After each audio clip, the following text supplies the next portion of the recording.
Donald Burning Spear, Daddy Spear. My name is Rupert Willington.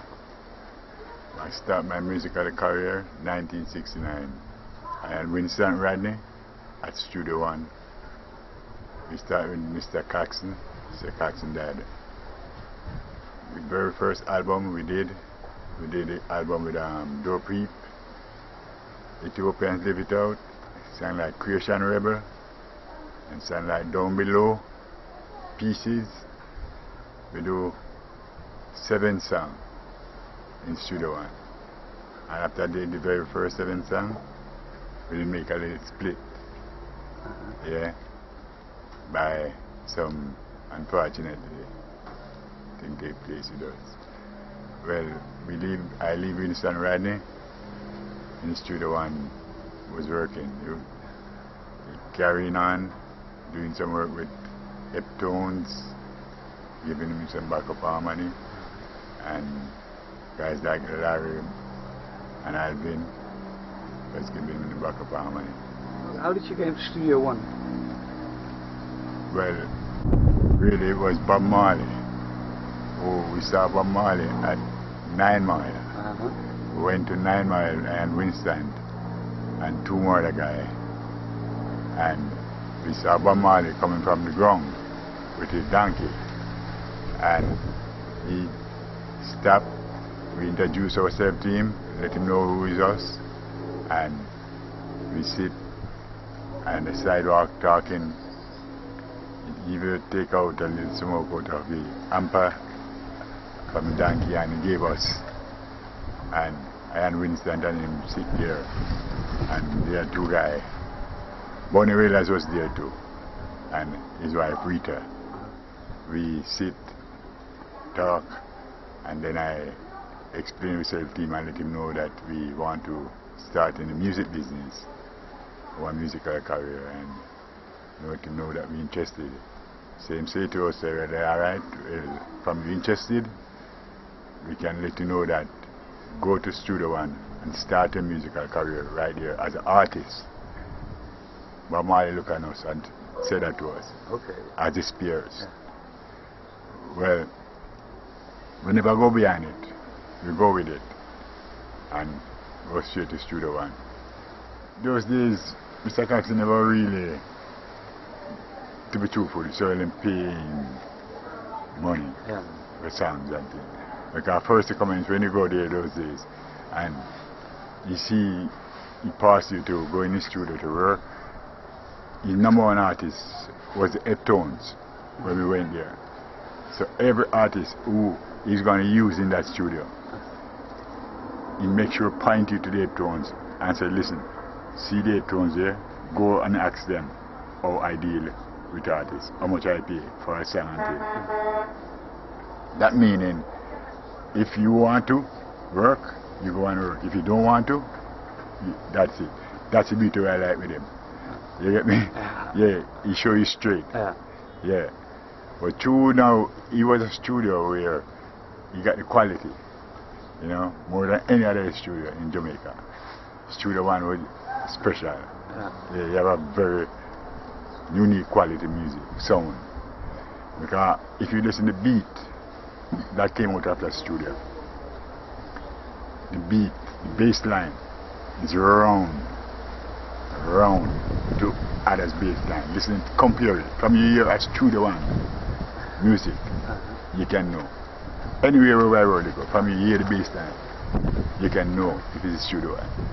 You were also telling us that Coxsone was a sort of a teacher for the people. Right. Can you explain a little about it? Right.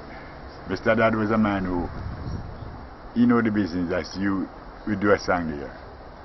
And you will look at him and say, Mr. Dodd, I think you should release that song for me now, you know. And he will look at you and say, son, let me tell you this. It's not so this thing go. He call the business thing. Yeah. He says it's not so this thing go. Yeah. He say, look, you will do a song now, and you think so well, and releasing it now is the right time. But releasing it maybe in the next 6 to 7 years time, that's the time it should release. And I experienced it too, but I really see that Mr. Coxsone was really talking the fact, the reality. Yeah. Well, Rodney now, Rodney is about 2 years older than me. I was a young boy at 16, 17. I saw Rodney them in St.Ann's Bay there. So I, a young boy, I pass by and see them rehearsing and burning the little smoke and yeah. So it was nice to me. So I joined, sit, listen to them, and till one day I find myself start opening my mouth against them. And they say, oh, I like your voice. Yeah, we like your voice. You got a good voice. Carry on. So when I first meet Rodney, it's me and him come up with the group name. The Burning Spears. Spears. Yeah. Yes. Right. Okay. Because if you listen to the very first song that we did, the very first song was the song that said Chant Down Babylon. That was the very first song we recorded at Studio One, 1969. And it was Mr. Wranglin, Ernest Wranglin, who find that rhythm for us that day. Because that whole day we in the studio, lay in the track, and the studio, the musician them couldn't come up with the rhythm. Right and proper, the way Mr. Coxsone wanted to hear it. And Mr. Coxsone go and call Mr. Wranglin that day. And Mr. Wranglin come. And I remember Mr. Wranglin come in the studio. He start, he look at us and say, keep on sing. And we singing. And I see him go to the bass man and say, alright, you play that chord. And go to the drummer and say, you sit here. And go to the keyboardist. And go. I'm saying keep on sing, same man, keep on.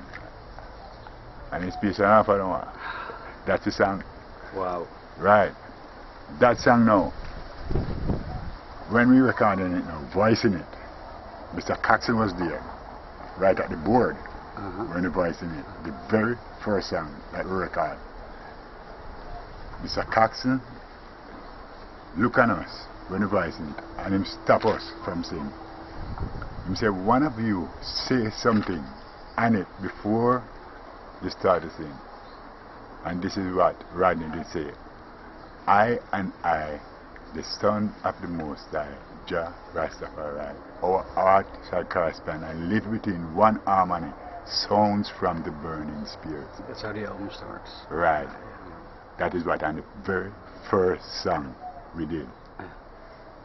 Yeah, it didn't say sounds from burning spirit. Sounds from the burning spirit. That coming from Winston Rodney mouth. Right? Yeah, man. Yeah, man. So that is what the first stage to see that. It was a group. Yeah. We started. Nice, man. Right. Nice. And right on from there, so we get on. Because you worked with Studio One, but you also went on to work with Jack Ruby. Well, Jack Ruby now, well, it was different because that's when now a little money started to run, a little light started to show now because we did the Marcus Garvey album and it do very well and he put it on to Ireland, Blackwell and Dan Taylor and all of them management and distributor. Started to do some promotion tours and thing, and that's where we start to get certain light in the business. Okay. For an international. Okay. Jack Ruby did this. Yeah. Okay. Yeah. Jack Ruby. Okay. He did a very great year for us. Okay. As the Spears. Yeah. Bob Marley. Justin Hinds. Toots and the Maytals. You got John Waltz and the Paragons. The Techniques.